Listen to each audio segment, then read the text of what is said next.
இன்னைக்கு இருக்கிற ஹெல்த் சினாரியோல ஒரு ஜென்ரல் ஹெல்த் செக்அப் பண்ணிட்டு அந்த ரிப்போர்ட் எடுத்து பாத்தீங்கன்னா வைட்டமின் டி டெஃபிஷியன்சி அப்படின்றது காமனா இருக்கு. அது ஆணா இருந்தாலும் சரி, பெண்ணா இருந்தாலும் சரி. அண்ட் இதுல இன்னொரு ஹைலைட்டிங்கான பாயிண்ட் என்னன்னா, பிறக்கிற குழந்தையில இருந்து வயசானவங்க வரைக்கும் எல்லா ஏஜ் கேட்டகரியிலுமே இந்த டெஃபிஷியன்சி இருக்கு அப்படின்றாங்க. இந்த வைட்டமின் டினா என்ன, இது எதனால டெஃபிஷியன்ட் ஆகுது, அண்ட் டெஃபிஷியன்சி நடக்கிறதுனால நம்ம உடம்புல என்ன ஆகும், அண்ட் இது எப்படி ப்ரிவென்ட் பண்றது, அது எப்படி ஜாஸ்தி பண்றது அப்படின்றத இந்த வீடியோ ஃபுல்லா ஸ்கிப் பண்ணாம பாருங்க. வைட்டமின் டி என்னன்னு பாத்தீங்கன்னா, இதுக்கு சன்ஷைன் அப்படின்ற ஒரு பேர் இருக்கு.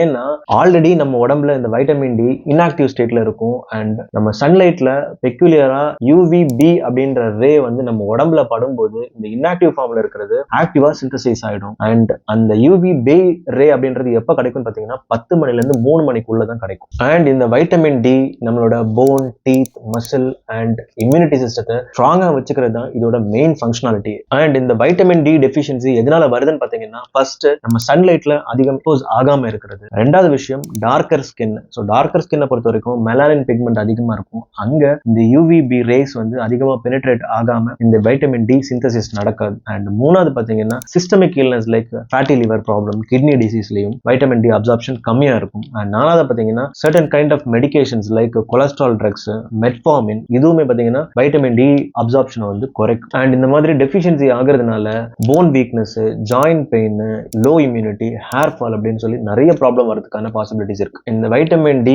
ஜாஸ்தி பண்றதுக்கு ஃபர்ஸ்ட் சன்லைட்ல எக்ஸ்போஸ் ஆகுறது. சன்லைட்னு உடனே நீங்க வந்து ஏர்லி மார்னிங் இல்ல சாயந்தரம் வர சன்லைட் கிடையாது. இந்த யூவிபி ரே அப்படின்றது நம்ம உடம்புல படணும். ஸோ அதுக்கு பாத்தீங்கன்னா அதோட டைமிங் எப்படின்னா மார்னிங் 10ல இருந்து 3க்குள்ள. ஸோ அந்த வெயில் பாத்தீங்கன்னா எக்ஸ்ட்ரீமா இருக்கும். அந்த டைம்ல நம்ம உடம்புல ஒரு 10% எக்ஸ்போசர் ஆனா போதும். ஸோ 10% வரும்போது நம்ம கை, கால்கள், முகம் இந்த அளவுக்கு போதும். ஸோ அட்லீஸ்ட் ஒரு 10 to 20 minutes is more then sufficient. And வெயில நின்னா மட்டும் போதுமான்னு கேட்டா கண்டிப்பா கிடையாது. நீங்க டயட்லயும் வைட்டமின் டி நிறைய எடுத்துக்கணும். ஸோ நீங்க நான் வெஜிடேரியனா இருந்தீங்கன்னா இந்த மத்தி மீன் சொல்ற அந்த மீன் நிறைய எடுத்துக்கலாம். அண்ட் எக் நிறைய சாப்பிடலாம். அண்ட் டைரி ப்ராடக்ட்ஸும் நிறைய எடுத்துக்கலாம். அண்ட் வெஜிடேரியன்ஸை பொறுத்த வரைக்கும் டைரி ப்ராடக்ட்ஸ் நிறைய எடுத்துக்கலாம். அதே மாதிரி மஷ்ரூம் வந்து one of the very important source அப்படின்னு சொல்லலாம். இந்த மஷ்ரூம் பொறுத்த வரைக்கும் நீங்க அப்படியே எடுத்து குக் பண்ணாம இதே மாதிரி அந்த 10 மணில இருந்து 3 மணிக்குள்ள இருக்கிற வெயில்ல ஒரு 30ல இருந்து 60 நிமிஷம் அந்த பேக்கை ஓபன் பண்ணி ஒரு ஸ்டீல் பாத்திரத்துல விரிச்சு அந்த சன்லைட்ல படும் மாதிரி வச்சுட்டு அதுக்கப்புறம் எடுத்து அதை நீங்க சமைச்சீங்கன்னா அதுலயுமே சேம் நம்ம உடம்புல நடக்கிற மாதிரி இந்த வைட்டமின் டி நிறையவே சிந்தசைஸ் ஆகும்.